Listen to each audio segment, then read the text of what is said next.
अतिरिक्त तहसिलदार और ठिकादार मधुचंद्रिकार चली मोरम चालाण।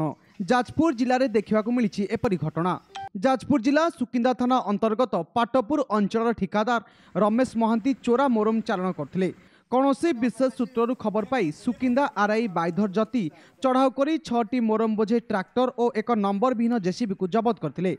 ए बाबद आरआई तहसिलदार और सुकिंदा थाना को खबर देते। खबर पाई घटनास्थल में पुलिस और अतिरिक्त तहसिलदार पहुंची चोरा मोरम चालाण कर ठिकादार सुपरभाइजर को गिरफ्त कर थाना को नेउथिले। हेले अधा रास्तार सुपरभाइजर जनक गाड़ी डेई चंपड़ मारिथिले बोली अतिरिक्त तहसिलदार प्रकाश करछंती।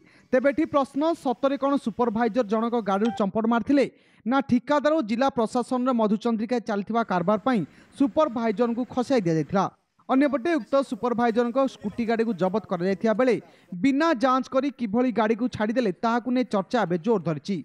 एथिसह स्थानीय ट्रैक्टर मालिक मानक कहवा अनुसार तहसिल एक मिछ रॉयल्टी देखाई गाड़ी गुड़ी को सुपरभाइजर जनक रास्ता काम लगाइथिबा अभियोग होइछि। समस्त घटनार तदंत करिया पई साधारण दाबी होइछि।